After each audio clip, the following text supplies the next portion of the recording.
BJP ರಾಜ್ಯಾಧ್ಯಕ್ಷ ಚುನಾವಣೆಯಿಂದ ಆಯ್ಕೆ ಆಗಿಲ್ಲ. ಹೈಕಮಾಂಡ್ ನಿರ್ಧಾರಕ್ಕೆ ನಾವು ಬದ್ಧ. ಬೆಂಗಳೂರಿನಲ್ಲಿ ಕುಮಾರ್ ಬಂಗಾರಪ್ಪ ಹೇಳಿಕೆ.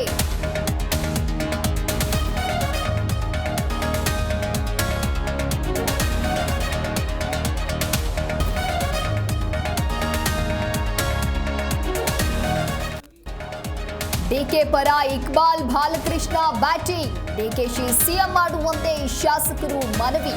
ಅದು ನಾವು ಮಾಡ್ತೀವಿ, ನಿಮ್ಮ ಸಾಧನೆ ಏನೆಂದ ಸುರ್ಜೇವಾಲಾ.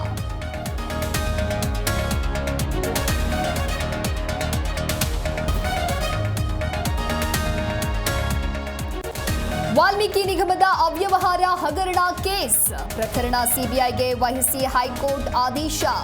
ನ್ಯಾಯಮೂರ್ತಿ ಎಂ ನಾಗಪ್ರಸನ್ನ ಪೀಠದಿಂದ ಆದೇಶ.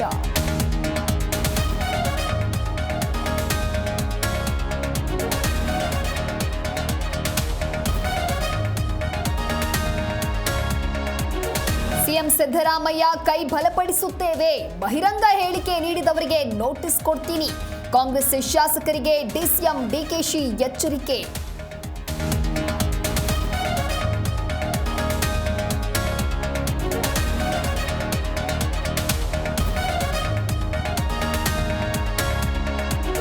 ನಾಯಕತ್ವ ಬದಲಾವಣೆ ಇಲ್ಲ, ಪಕ್ಷ ಸಂಘಟನೆ ಸಭೆ. ಸಿಎಂ ಕೆಪಿಸಿಸಿ ಅಧ್ಯಕ್ಷರ ಬದಲಾವಣೆ ಮಾಡಲ್ಲ. ಬೆಂಗಳೂರಿನಲ್ಲಿ ಸುರ್ಜೇವಾಲಾ ಹೇಳಿಕೆ.